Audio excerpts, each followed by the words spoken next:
Hi there, welcome back to SurvivorGeek.com. People usually get really excited when we tell them that our belts will go from a belt to 70 to 100 feet of paracord in seconds. But then they start wondering, what am I going to use that paracord for in an emergency?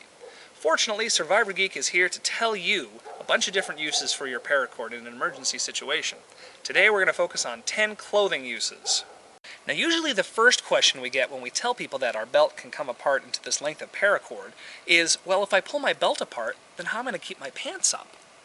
Well, I usually respond, if you're not smart enough to figure out how to keep your pants up with 70 to 100 feet of paracord, then you're probably just going to die, so it doesn't matter.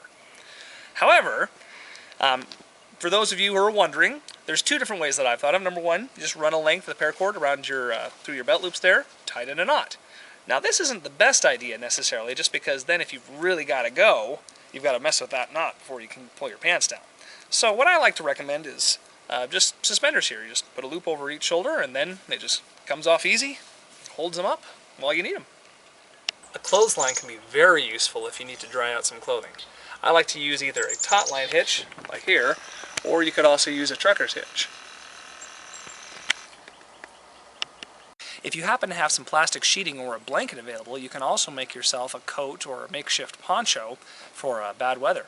How to make the hood here is you just take two small rocks, stick them in there, push them out, and then tie the rope around them, and you've got yourself a nice little hood here.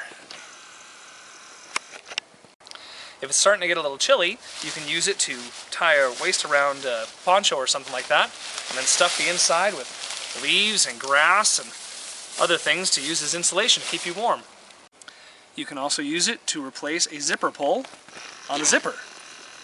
One recommendation, I think you should pull out the smaller cord first, just so it's easier to thread through there.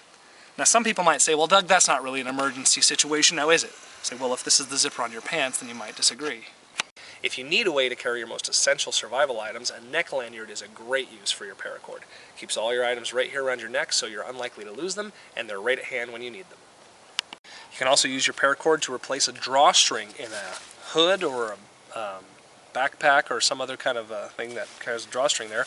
It does take a little bit of time to string it through, but you know, when you're out lost in the woods, what else are you going to do with your time?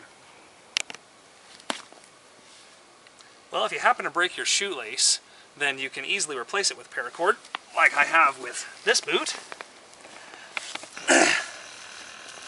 Something I recommend is when you're melting the tips here, with some leather gloves, go ahead and roll it down to a point. That makes it a lot easier to fit through the lacings there. And also, when you're tying your shoe, remember that paracord is pretty slick.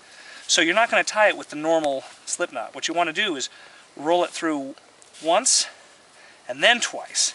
And then you have a little bit more friction there, so your bootlace doesn't come undone. You can also use the inner strands to mend your clothing if you have a tear. Also, if you don't happen to have the benefit of a hat with you, you can use it to tie up your hair to keep it out of your eyes. This might be useful if you have longer hair. These are just a few of the ways that you can use paracord to help you with your clothing emergencies in the outdoors. I'm Doug with SurvivorGeek.com, and stay tuned for our next video with more exciting uses for paracord.